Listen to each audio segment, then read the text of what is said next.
ഉൽപ്പത്തി പുസ്തകം 29 അധ്യായം. ലാബാന്റെ വീട്ടിൽ. യാക്കോബ് യാത്ര തുടർന്നു.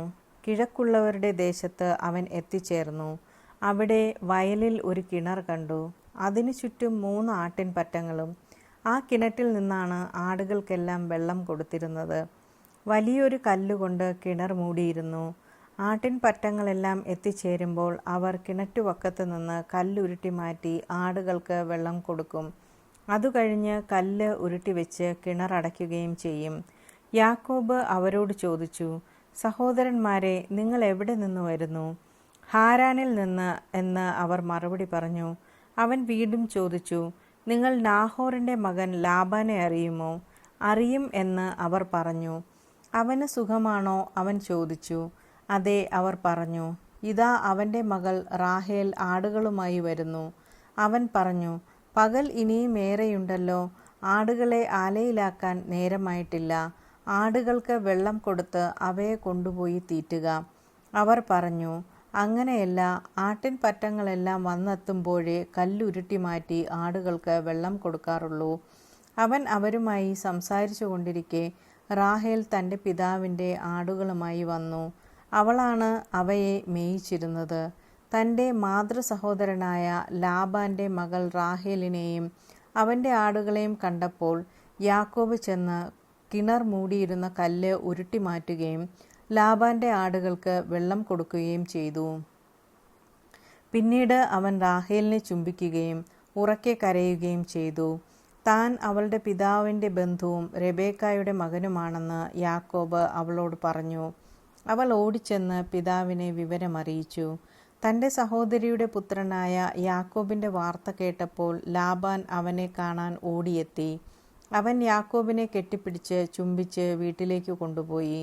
യാക്കോബ് വിവരങ്ങളെല്ലാം ലാബാനോട് പറഞ്ഞു.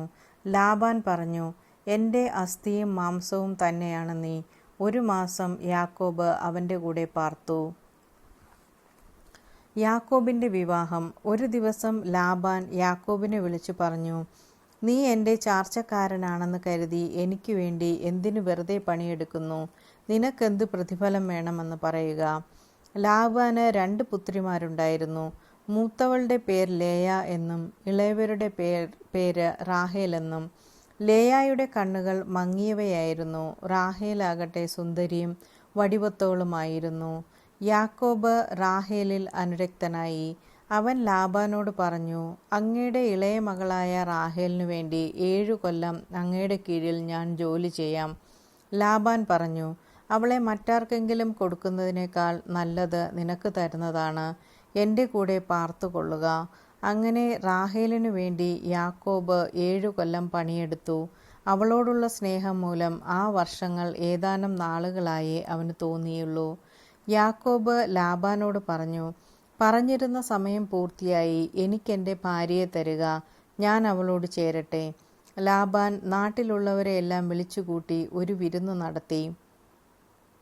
രാത്രിയായപ്പോൾ അവൻ തൻ്റെ മകളായ ലേയായെ യാക്കോബിൻ്റെ അടുത്തേക്ക് കൊണ്ടുചെന്നു. അവൻ അവളോട് കൂടെ ശയിച്ചു. ലാബാൻ ലേയായ്ക്ക് പരിചാരികയായി തൻ്റെ അടിമയായ സിൽഫായെ കൊടുത്തു. നേരം വെളുത്തപ്പോൾ ലേയയാണെന്ന് തനിക്ക് ലഭിച്ചതെന്ന് അവൻ മനസ്സിലാക്കി. അവൻ ലാബാനോട് ചോദിച്ചു, എന്താണ് അങ്ങ് ഈ ചെയ്തത്? റാഹേലിന് വേണ്ടിയല്ലേ ഞാൻ പണിയെടുത്തത്? എന്നെ ചതിച്ചത് എന്തിന്? ലാബാൻ പറഞ്ഞു, മൂത്തവൾ നിൽക്കെ ഇളയവളെ പറഞ്ഞയക്കുക ഞങ്ങളുടെ നാട്ടിൽ പതിവില്ല. ഇവളുടെ വിവാഹവാരം പൂർത്തിയാകട്ടെ, അതിനുശേഷം ഇളയവളെയും നിനക്ക് തരാം. 7 വർഷത്തേക്ക് കൂടി നീ എനിക്ക് വേണ്ടി വേല ചെയ്യണം. യാക്കോബ് സമ്മതിച്ചു. വിവാഹവാരം പൂർത്തിയായപ്പോൾ ലാബാൻ തൻ്റെ മകളായ റാഹേലിനെയും അവന് ഭാര്യയായി നൽകി.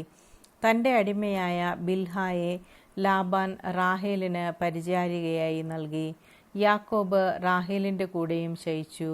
അവൻ ലേയായേക്കാൾ കൂടുതൽ റാഹേലിനെ സ്നേഹിച്ചു. 7 വർഷം കൂടി അവൻ ലാബാൻ്റെ കീഴിൽ വേല ചെയ്തു. യാക്കോബിൻ്റെ മക്കൾ. ലേയ അവഗണിക്കപ്പെടുന്നതായി കർത്താവ് കണ്ടു. അവിടുന്ന് അവൾക്ക് ഗർഭധാരണ ശക്തി നൽകി. റാഹേലാകട്ടെ വന്ധ്യയായിരുന്നു. ലേയ ഗർഭം ധരിച്ച് ഒരു പുത്രനെ പ്രസവിച്ചു. അവൾ അവന് റൂബൻ എന്ന് പേരിട്ടു. കാരണം കർത്താവ് എൻ്റെ കഷ്ടപ്പാട് കണ്ടിരിക്കുന്നു. ഇനി എൻ്റെ ഭർത്താവ് എന്നെ സ്നേഹിക്കും എന്ന് അവൾ പറഞ്ഞു. അവൾ വീണ്ടും ഗർഭം ധരിച്ച് ഒരു പുത്രനെ പ്രസവിച്ചു. അവൾ പറഞ്ഞു, ഞാൻ അവഗണിക്കപ്പെടുകയാണെന്നറിഞ്ഞ് കർത്താവ് എനിക്ക് ഇവനെ കൂടെ നൽകിയിരിക്കുന്നു. അവൾ അവന് ശിമയോൻ എന്ന് പേരിട്ടു. അവൾ പിന്നെയും ഗർഭിണിയായി ഒരു മകനെ പ്രസവിച്ചു. അവൾ പറഞ്ഞു, ഇനി എൻ്റെ ഭർത്താവ് എന്നോട് കൂടുതൽ അടുക്കും, കാരണം ഞാൻ അവന് 3 പുത്രന്മാരെ നൽകിയിരിക്കുന്നു. അതുകൊണ്ട് അവൾ അവനെ ലേവി എന്ന് വിളിച്ചു.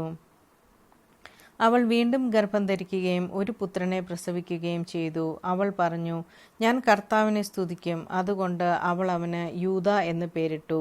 പിന്നെ കുറെ കാലത്തേക്ക് അവൾ പ്രസവിച്ചില്ല. ആമേൻ.